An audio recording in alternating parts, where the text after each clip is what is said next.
Fala, meus queridos, tudo bem? Pessoal, a aula de hoje é modelo atômico de Bohr, tá? E aí a gente está falando de um dos modelos atômicos que mais caem na tua prova. Muita atenção aqui, beleza?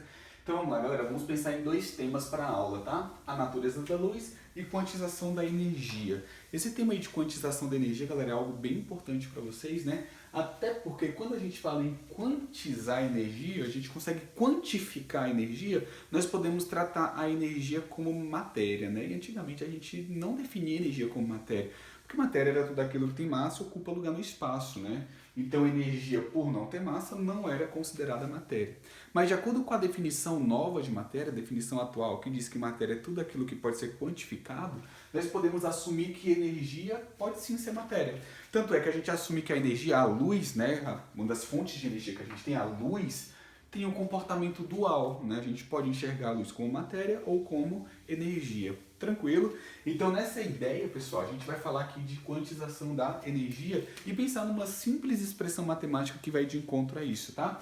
E a expressão matemática que vai de encontro a isso é essa aqui, ó. A energia do fóton, porque a gente estuda aqui, galera, a energia através de pacotes de energia, através de uma energia bem definida, tá?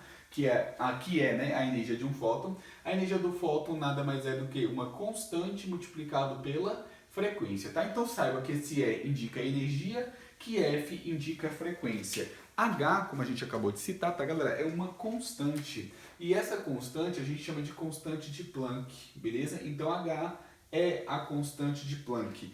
O valor que a gente tem para a constante de Planck é de aproximadamente 6,63 vezes 10 elevado a menos 34 Joule vezes segundo, tá? Então tá aí o valor que a gente tem para a constante de Planck e sua unidade de medida, Joule vezes segundo.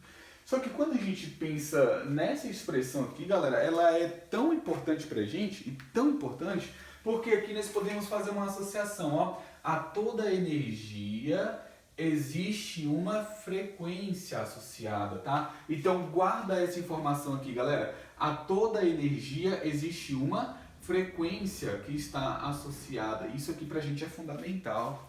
Beleza? E quando eu digo que isso ali pra gente é fundamental, galera, é porque a gente vai agora ver a natureza da luz. E foi Max Planck e Albert Einstein, tá, que puderam trabalhar isso aqui e Bohr pôde utilizar esse raciocínio para propor um novo modelo atômico.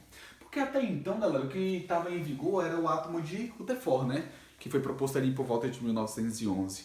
Quando a gente pensa em Rutherford, teve uma inconsistência em seu modelo, tanto é que a gente chama o modelo de Rutherford como o átomo instável, né? Nós podemos dizer que é o dilema do átomo instável, porque no fim das contas, galera, nós podemos assumir que o elétron deveria colapsar com o núcleo, né? De acordo com as ideias de Rutherford, uma coisa que gira ao redor de outra tende a irradiar, tende a perder energia, então o elétron iria colapsar com o núcleo. Ou o núcleo, por ser muito mais denso do que o elétron e positivo, puxaria o elétron, atrairia o elétron de modo ao elétron cair sobre o núcleo. E perguntaram para Rutherford, por que o elétron não cai no núcleo? E aí Rutherford não conseguiu dar esse tipo de resposta. Para isso, galera, foi necessário falar de quantização da natureza da luz. Então a gente meio que começa a falar de um átomo onde a gente começa a trabalhar com as ideias da quântica, beleza? Então, sendo assim, pessoal, a gente vai pensar primeiramente aqui, antes de falar do modelo de Bohr, tá? Nisso aqui que é um feixe de luz. Só que você vai assumir isso aqui como sendo um feixe de luz branca, beleza? Então assuma que isso aqui é um feixe de luz branca.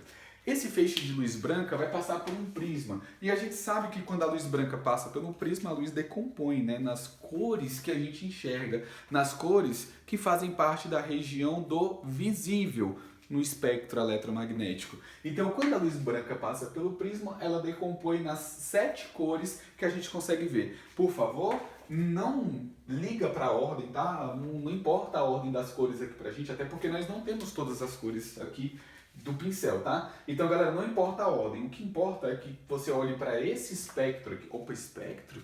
Sim, galera. Você concorda que a luz branca passou pelo prisma? Quando a luz branca passa pelo prisma, a luz branca decompõe nas 7 cores que nós temos na região do visível, lá no espectro eletromagnético. Aquilo que a gente vê, tá? Então, nessa ideia, quando a gente pensa em decomposição da luz, a gente chama essa decomposição da luz de espectro. beleza? Então o que a gente está visualizando aqui é um espectro, e esse espectro é o espectro da luz branca. Agora, quando a gente pensa no espectro da luz branca, ele carrega uma característica importantíssima, tá? E que característica é essa? Ao falar do espectro da luz branca, nós devemos assumir que este é um espectro contínuo, tá, galera? Então aqui nós temos um espectro contínuo para a luz branca. Mas por que contínuo? Porque quando a gente olha para esse espectro aqui, galera, nós temos todas as cores que a gente consegue enxergar. Quero dizer, a gente tem tudo aquilo que a gente vê, que faz parte da região do visível no espectro eletromagnético.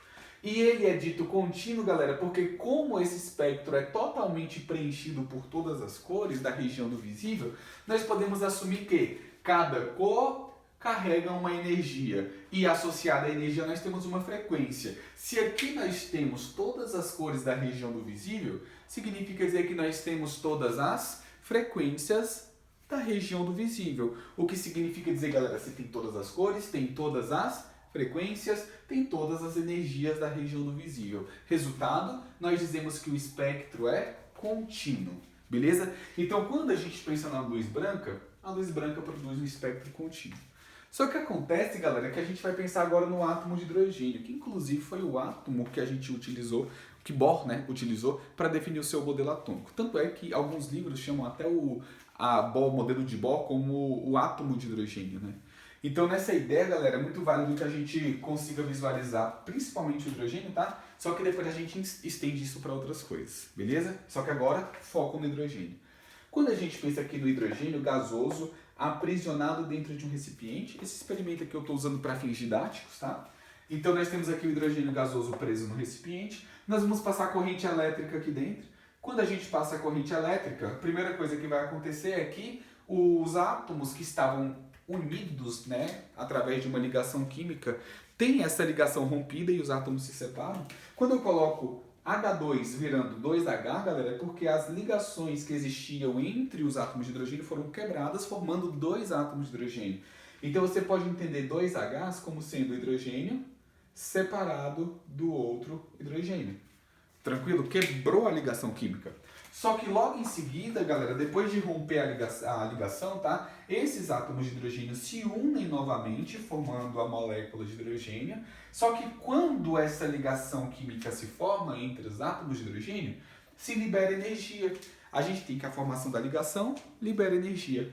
Essa energia liberada aqui no processo vai passar por um prisma. Agora, vale lembrar, galera, que a gente está falando aqui da energia liberada pelo átomo de hidrogênio, tá? Então aqui nós temos a energia sendo emitida. Aqui nós temos um processo de emissão de, vou colocar um ESA maiúsculo aqui para você entender isso como energia, tá? Então tem emissão de energia. Quando essa energia aqui é emitida, ela passa pelo prisma. E ao passar pelo prisma, essa energia na forma de luz, né, decompõe. Então aqui, galera, é uma emissão de energia na forma de luz. Isso tem que estar claro, tá? Inclusive colocar isso aqui, ó. Emissão de energia na forma de luz. E aí, isso vai passar pelo prisma. E ao passar pelo prisma, decompõe a luz. Só que olha aqui, galera, o espectro que a gente enxerga.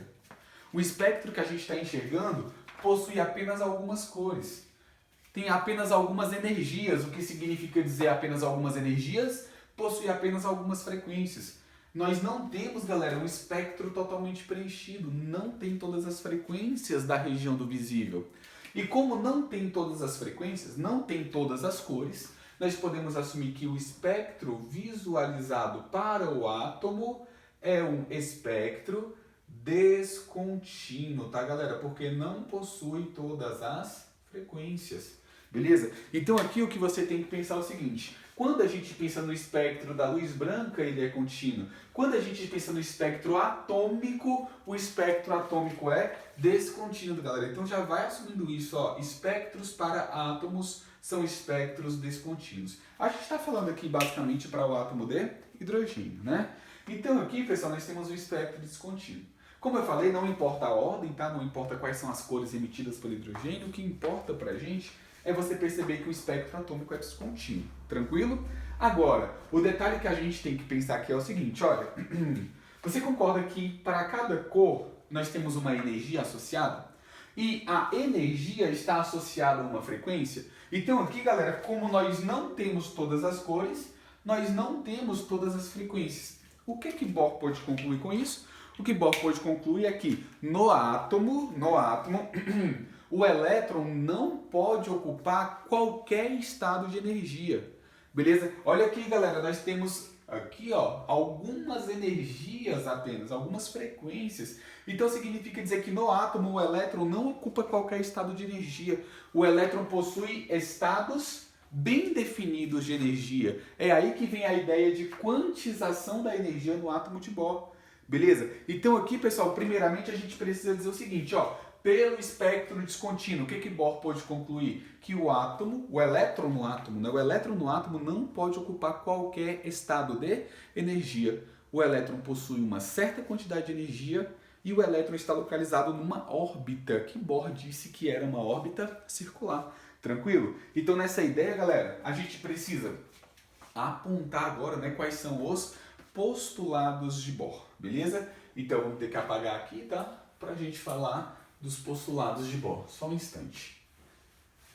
Quando a gente pensa ali nos postulados, galera, nós temos basicamente 4 postulados, tá? Sendo que o quarto é bem matemático, beleza? E é esse quarto postulado que a gente vai ter que utilizar bastante, né, para falar aí da parte matemática do modelo de Bohr, tá? Então, muita atenção aqui nos postulados, galera. Esses postulados todos caem com muita frequência, tá? E aí o quarto postulado a gente vai dar uma ênfase matemática para ele, só que a gente só vai deduzir isso na próxima aula, tá? Então vamos lá, pessoal. A partir de agora trataremos sobre os postulados de Bohr, beleza? Quando a gente fala aqui nos postulados, galera, o que Bohr pôde concluir através da análise dos espectros? Primeiro ponto, galera, Bohr concluiu que o elétron não pode assumir qualquer estado de energia. O elétron possui uma energia fixa e quantizada, beleza? E além disso, o elétron gira ao redor do núcleo em órbitas circulares, tá? Então, galera, postulados de Bohr, primeiramente, elétrons giram ao redor do núcleo. Elétrons giram ao redor do núcleo. Em órbitas circulares, tá? Isso aqui tem que estar muito claro para vocês, tá, galera? Quando a gente pensa aqui no modelo de Bohr, tá? A gente assume órbitas circulares, em órbitas circulares. Pessoal, abrindo um parêntese aqui rapidinho, você pode assumir órbita circular como camada eletrônica ou como nível de energia, tá, galera? Então, órbita circular você pode assumir como o nível de energia, tá? Então, mesma coisa, órbita circular, nível de energia, que você também pode chamar de camada eletrônica, beleza? Então vai lá, galera, ó, falou em órbita circular, isso é o nível de energia que você pode chamar de camada eletrônica, beleza? Então elétrons giram ao redor do núcleo em órbitas circulares, nos níveis de energia fixa e quantizada, tá, galera? Então aqui a gente fala da quantização da energia, beleza? Então nós temos aqui, ó, em órbitas circulares de energia fixa e quantizada. Agora, um detalhe aqui que é extremamente importante, galera, é você conseguir visualizar para esse postulado aqui e pensar o seguinte, olha, o elétron ele tem que ocupar o estado de menor energia possível, quando a gente pensa no tal do estado fundamental. Beleza? Então aqui, pessoal, a gente vai pensar no átomo podendo ter várias camadas eletrônicas. A gente diz, galera, que na prática nós temos infinitas camadas eletrônicas, níveis de energia, são infinitos. Só que na teoria, na teoria, né, foi mal. Na teoria nós temos aí infinitas camadas eletrônicas, mas na prática a gente tem um número limitado. Beleza? Então vamos lá, vamos confrontar a teoria com prática. Na teoria, nós temos infinitas camadas. Na prática, experimentalmente falando, a gente usa 7 camadas eletrônicas.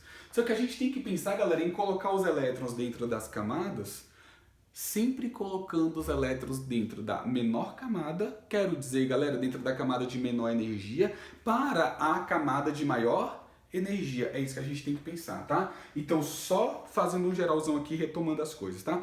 Quando a gente pensa, galera, nas camadas, nos níveis de energia, vamos confrontar o prático, beleza? O experimental com o teórico. Na teoria, nós temos infinitas camadas. Só que na prática, atualmente, quantas camadas a gente usa, galera? 7.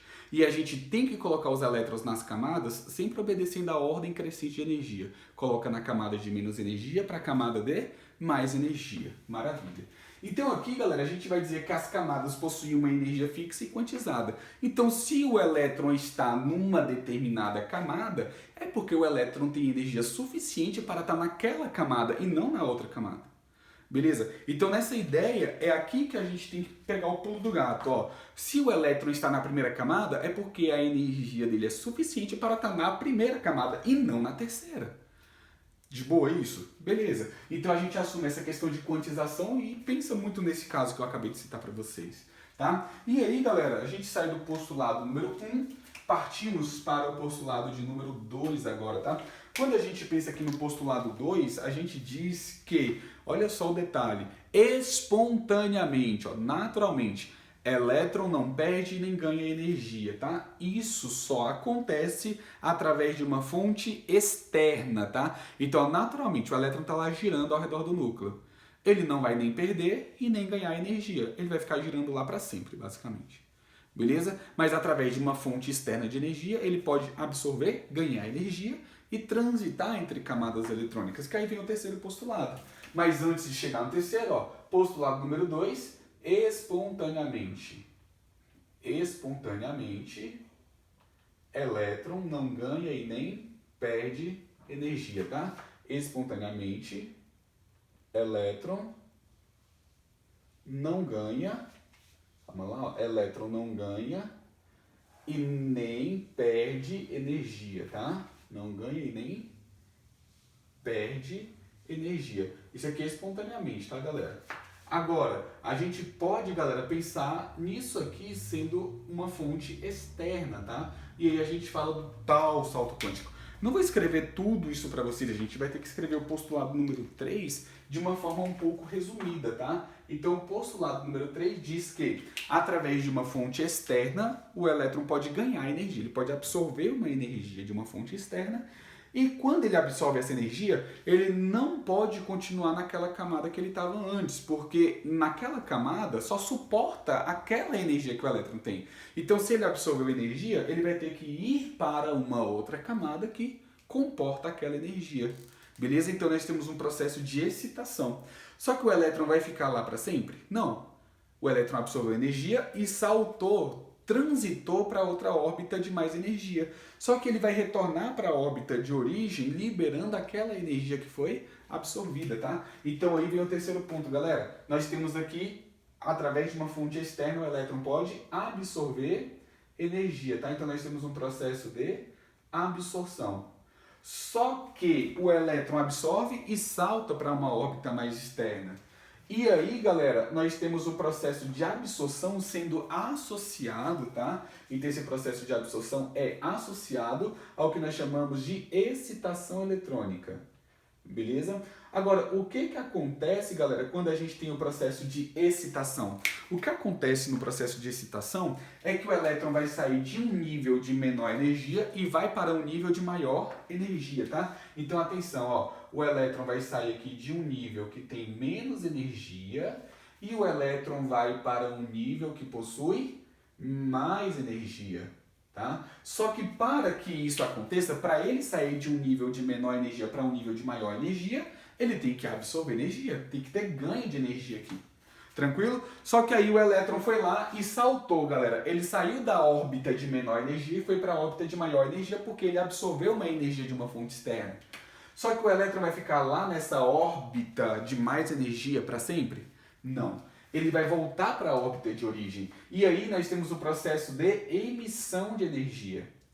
Esse processo de emissão de energia, galera, nós chamamos de relaxação, tá? O elétron relaxa. Nós temos aqui o processo de relaxação. Quando nós temos o processo de relaxação, a gente vai observar que o elétron vai sair da órbita de mais energia E o elétron volta para a sua órbita de origem, que é a órbita de menor energia. Beleza? Olha lá, ó, saiu de mais energia para menos energia, libera energia. Agora, qual é o detalhe que tem por trás disso, galera? Quando a gente combina o processo de absorção com emissão, ou excitação e relaxação, a gente pode chamar isso aí de salto quântico. Vamos fazer um resumão? O elétron está lá girando. Ele pode absorver uma energia de uma fonte externa, tá? Quando ele absorve a energia de fonte externa, ele vai ter que ir para uma órbita de mais energia. Então, ele está girando agora na órbita de mais energia. Só que ele vai ficar lá para sempre? Não, ele vai voltar para a órbita de origem. Então, quando ele retorna para a órbita de origem, ele tem que liberar aquela energia que ele absorveu. A gente diz, galera, que é exatamente a mesma quantidade.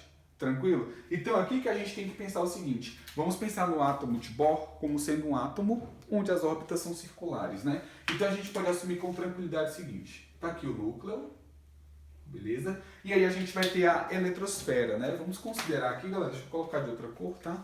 Para ficar melhor para a gente visualizar. Então aqui a gente vai considerar a eletrosfera. Tá aí, ó. Uma órbita, duas órbitas, três órbitas, por exemplo. Suficiente, tá?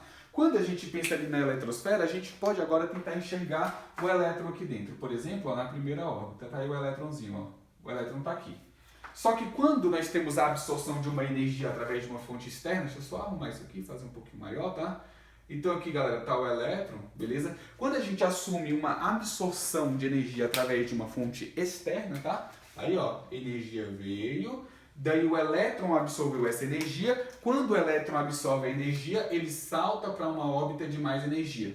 Só que ele vai ficar lá para sempre? Não, ele volta para sua órbita de origem. E quando ele volta para a órbita de origem, ele devolve exatamente a mesma quantidade de energia que ele absorveu.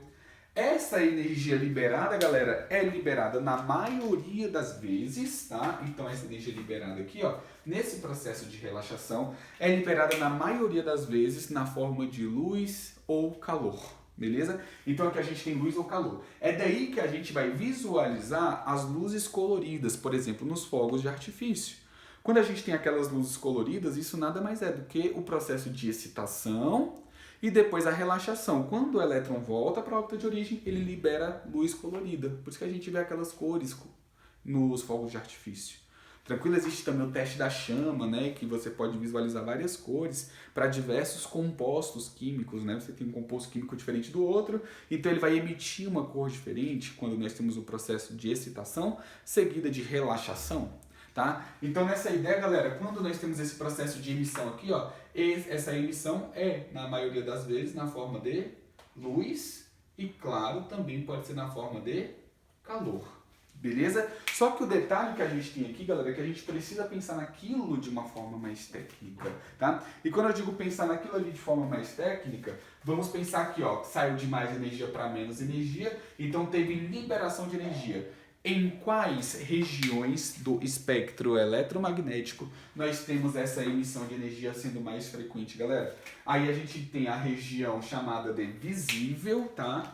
Então, região do visível. Quando a gente pensa aqui na região do visível, galera, a gente pensa nas luzes coloridas, né? Na luz colorida, por isso que eu digo na forma de luz ou calor, né? Essa luz aqui é a luz colorida, região do visível. E além da região do visível, galera, quando a gente pensa no calor, o calor é associado à região do infravermelho, né? Então, as duas regiões nas quais a gente tem uma maior quantidade de energia sendo liberada aqui no processo de emissão, tá? É a região do visível e a região do infravermelho.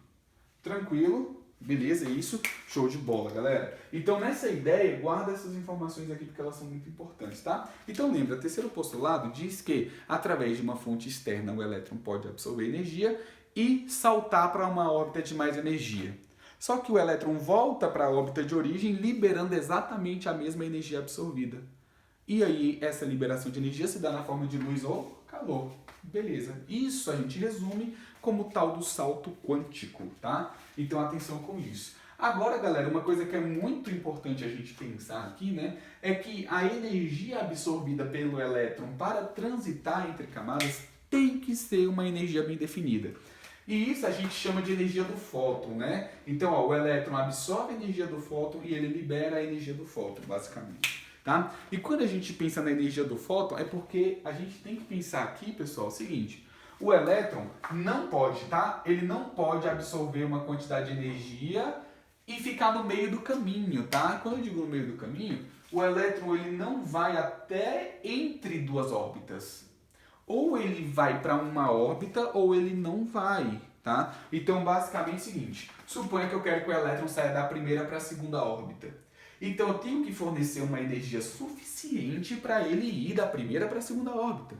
Porque se eu forneço menos energia, ele não vai na metade do caminho e volta. Isso não acontece. Se eu forneço menos energia do que aquela que é suficiente para transitar de fato entre as camadas, entre as órbitas, eu vou fornecer uma energia que vai fazer com que o elétron se movimente mais rápido. Essa energia fornecida é convertida em energia cinética, basicamente, do elétron, tá? Então, para fazer com que o elétron passe de uma camada para outra, necessariamente, tá, galera? Necessariamente eu tenho que fornecer um pacote bem definido de energia que é suficiente para transitar entre as camadas, beleza?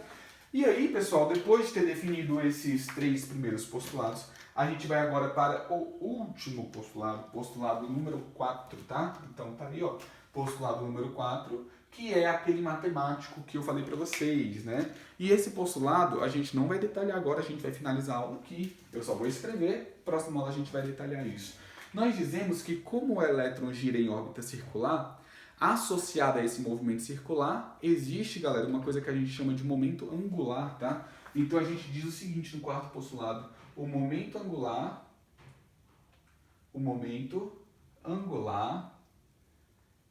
é múltiplo inteiro, o momento angular é múltiplo inteiro de h sobre 2π, tá? Então, o momento angular é múltiplo inteiro de h sobre 2π.